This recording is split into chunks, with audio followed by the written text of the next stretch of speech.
मंसूर बलोच जो मौत heart attack ज़रिए थियो या कंहिंजे हथां मंसूर बलोच क़तल थियो।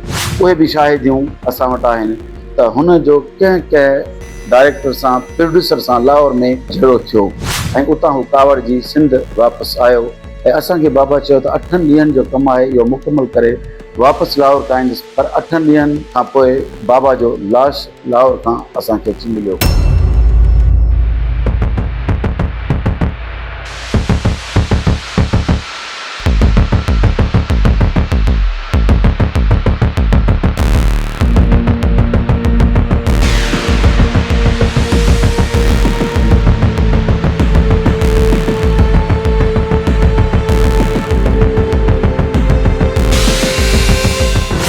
ਤੁਹਾਡੀ ਮੌਤ ਮਰਨ ਤੋਂ ਪਹਿਲਾਂ ਤੁਹਾਡੇ ਸਾਹਮਣੇ ਨੱਚੇਗੀ। इस मैनेजर के कीते गुनाह का कुफारा अदा करने लई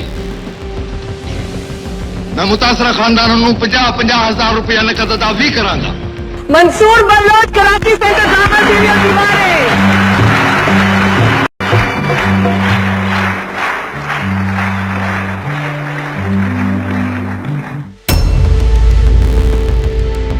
अॼु असीं जंहिं टॉपिक ते ॻाल्हाईंदासीं उहो टॉपिक इलाही ऊनो ऐं संजीदगा आहे। 3 मई 1994 अंगारे जे ॾींहुं 2 बजे सिंध जो हिकु वॾो कलाकार मंसूर बलोच जो लाहौर में डेथ थियो।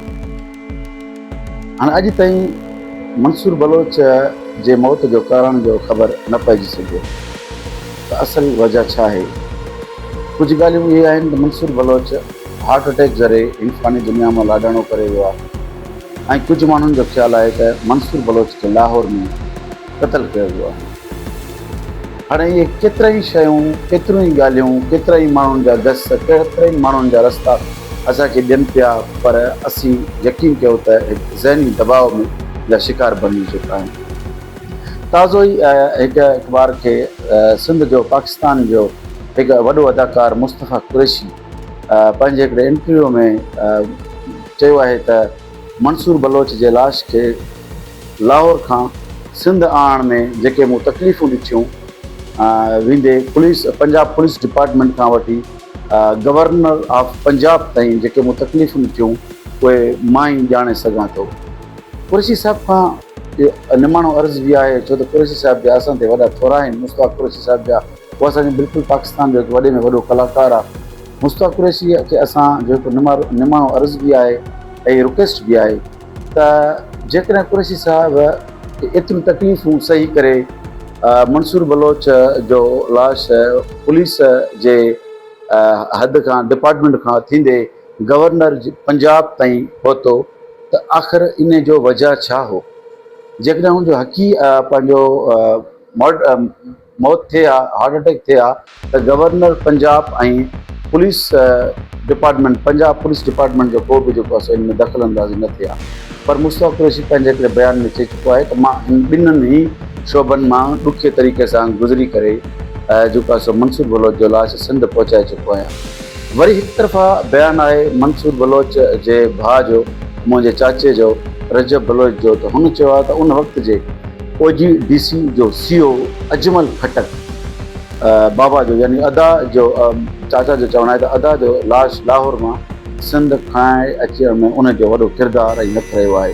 हेॾा मुस्तफ़ा कुरैशी ॻाल्हि पियो कयो त मां गवर्नर ऑफ पंजाब खां जेको आहे सो मंसूर बलोच जो लाश पंजाब खां खणाए सिंध पहुतो आहियां। होॾे आहे OGDC जो CO पंहिंजो अजमल खटक हिन में वॾो हिकिड़ो किरदारु अदा कयो आहे त मंसूर बलोच जो लाश पंजाब खां सिंध पहुतो।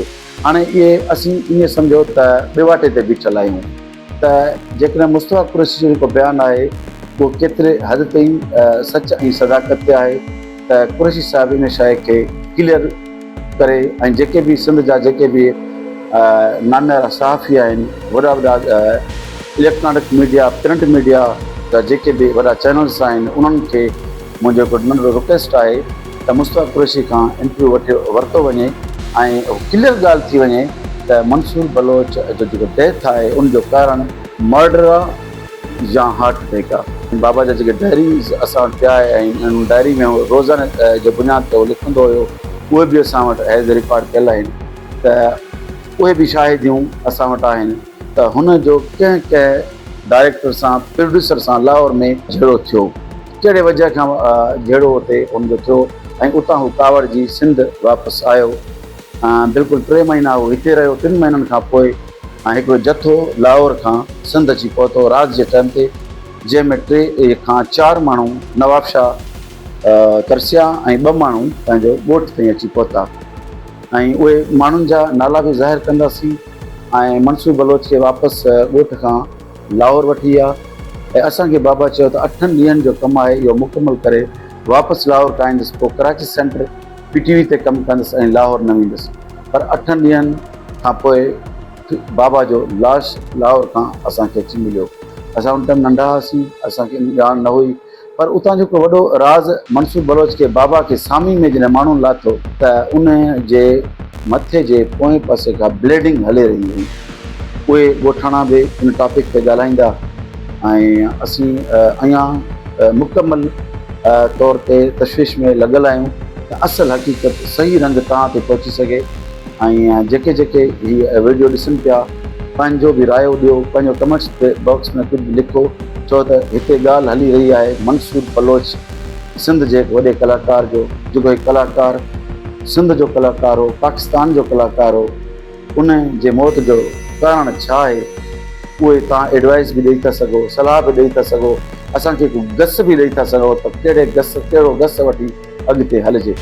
ऐं हीअ पार्ट 1 आहे। पार्ट 2 में तव्हांखे असां मुकमल रिपोर्टूं आहिनि, मंसूर बलोच जा डायरी आहिनि ऐं मुस्तफ़ा कुरैशी जा जेके बयान आहिनि, कोशिशि कंदासीं त असां मुस्तफ़ा कुरैशी ते पहुची सघूं।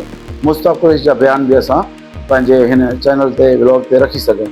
ऐं जेकॾहिं उहो नथो बयान ॾेई ॾे त थी सघे ॿिए कंहिं सहाफ़ीअ खां या क्लियर रिपोर्ट जेको मुस्तफ़ा कुरैशी कुझु ई टाइम पहिरें तावश में जेको बयानु ॾेई चुको हो, उन जी कटिंग बि असां पार्ट 2 में रखंदासीं इंशाअल्लाह। मुआदिन अल्लाह में तव्हां असांखे मंसूर बलोच जे औलाद सां ऐं हिन सिंध सां सुठो निभाउ रखी ईंदव ऐं असांखे सुठो अॻिते रस्तो ऐं गस ॾींदव। असांखे सिंध वासियुनि खां, पंजाब वासियुनि खां, पाकिस्तान वासियुनि खां हिकु उमेदूं आहिनि त बसि इहो कारण ख़बर पइजी वञे त मंसूर बलोच जो मौत हार्ट अटैक ज़रिए थियो या कंहिंजे हथां मंसूर बलोच क़तल थियो।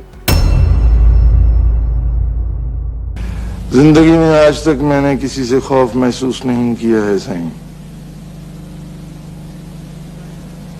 लेकिन पता नहीं ये बहन का रिश्ता क्या चीज है, इसके सामने पिघलने लगता हूं।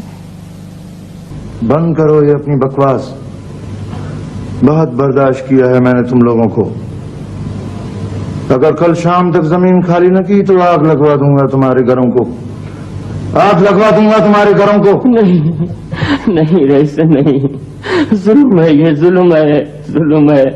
मैं इस बुढ़ापे में जलीलो ख्वार हो जाऊंगा साईं, जलीलो ख्वार हो जाऊंगा। ज्यादा बकवास सुनने की आदत नहीं है मुझे। तुम क्या समझते हो, तुम क्या समझते हो, तुम्हारे करतूतों का कोई इल्म नहीं है मुझे? हाँ बोलो, किसने हक दिया है तुम्हें गांव में हमारे लिए बातें करने का? याद रखो दोदा, अपने दुश्मनों को जिंदा जमीन पर चलते हुए देखने की आदत नहीं है मुझे। मैंने और कुछ नहीं कहा रईस, मैंने कुछ नहीं कहा। मैं कैसे गैर लोगों को उनकी जमीनों पर किसके न खा थे तुम, मुझे इससे कोई मतलब नहीं। मैं जमीन बेचूं या आग लगा दूं इन्हें, तुम कौन होते हो? तुम कौन होते हो? 2 टके के आदमी